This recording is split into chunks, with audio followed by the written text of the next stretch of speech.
Assalamualaikum warahmatullahi wabarakatuh. Di sini saya Raya Marcella akan menjelaskan mengenai motivasi dalam lembaga pendidikan.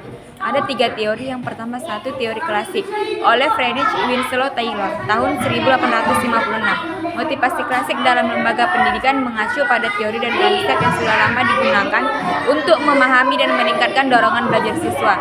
Beberapa teori motivasi klasik yaitu dalam konteks pendidikan, satu teori hierarki.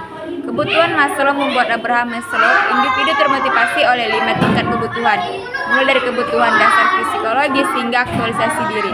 Dalam konteks pendidikan, siswa perlu memenuhi kebutuhan dasar mereka terlebih dahulu, seperti makan dan keamanan, sebelum mereka bisa termotivasi untuk belajar dan mencapai potensi yang tinggi. Yang kedua, teori motivasi Hinwi-Herbich.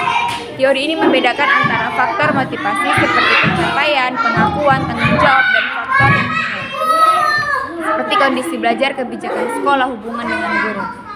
Yang ketiga, teori penguatan. Skinner menyatakan bahwa perilaku siswa diperkuat melalui konsekuensi positif reward atau negatif yaitu punishment. Dalam pendidikan, guru sering menggunakan penghargaan untuk memotivasi siswa agar mengulang perilaku yang diinginkan seperti bekerja keras atau menyelesaikan tugas.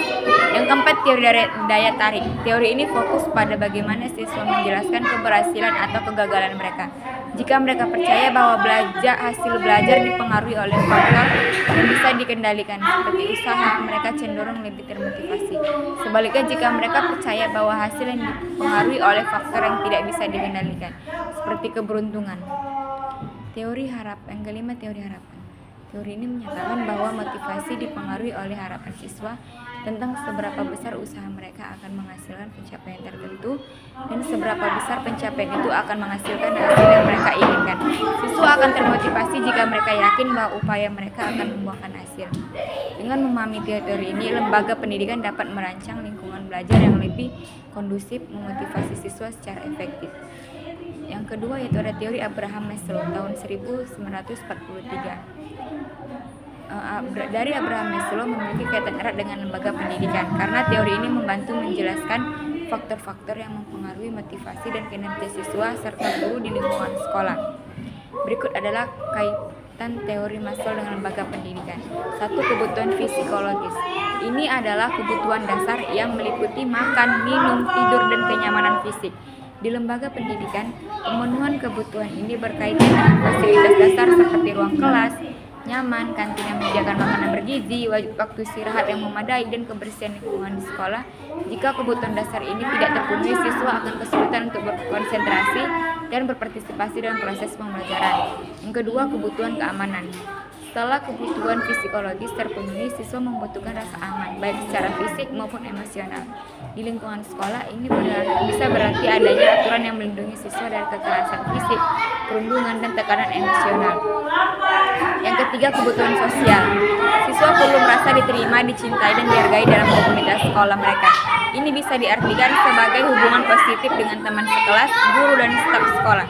Lembaga pendidikan dapat memfasilitasi pemenuhan kebutuhan ini dengan mendorong kegiatan kelompok, proyek kolaboratif, serta menciptakan lingkungan yang inklusif. Acara kurikuler seperti olahraga atau kegiatan sosial juga bisa menjadi sarana penting bagi siswa untuk memenuhi kebutuhan sosial ini. Yang keempat, kebutuhan penghargaan. Siswa ingin merasa dihargai atau usaha dan prestasi mereka. Penghargaan ini bisa datang dalam bentuk pujian, nilai yang baik, penghargaan akademik, atau pengakuan dari teman sebaya dan guru. Kelima, kebutuhan aktualisasi diri. Ini adalah puncak dari hierarki Maslow, di mana individu berusaha mencapai potensi maksimal mereka.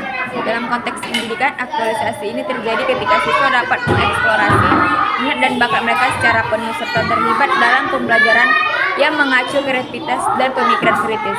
Lembaga pendidikan dapat mendukung aktualisasi diri siswa dengan menyediakan kurikulum yang menantang, kesempatan untuk penelitian mandiri, bimbingan karir, serta program-program yang mendorong pengembangan diri. Yang ketiga ada teori X dan Y. Implementasi motivasi menurut teori X dan Y dalam lembaga pendidikan dapat dilakukan dengan memahami karakteristik masing-masing teori dan bagaimana keduanya dapat diterapkan untuk meningkatkan motivasi siswa dan kinerja guru.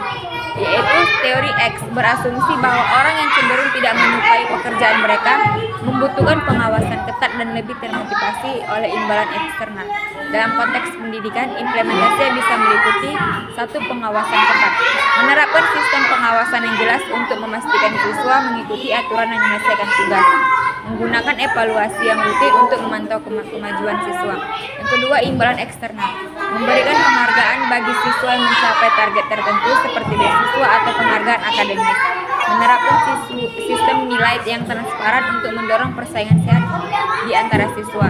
Yang ketiga, struktur yang jelas. Menyediakan kurikulum dengan terstruktur dengan baik dan jelas agar siswa tahu apa yang diharapkan dari mereka. Teori Y berasumsi bahwa orang memiliki motivasi intrinsik dan dapat bekerja dengan baik tanpa pengawasan ketat. Implementasinya 1. Memberdayakan siswa. Memberikan siswa kesempatan untuk memilih proyek atau topik yang mereka minat untuk meningkatkan keterlibatan mereka. Mendorong partisipasi aktif dalam pembelajaran melalui diskusi kelompok dan kerjasama. Yang kedua, menciptakan lingkungan yang mendukung. Yang ketiga, ada feedback positif, memberikan umpan balik konstruktif yang fokus pada perkembangan pencapaian siswa. Mungkin demikianlah materi yang dapat saya sampaikan. Saya akhiri. Wassalamualaikum warahmatullahi wabarakatuh.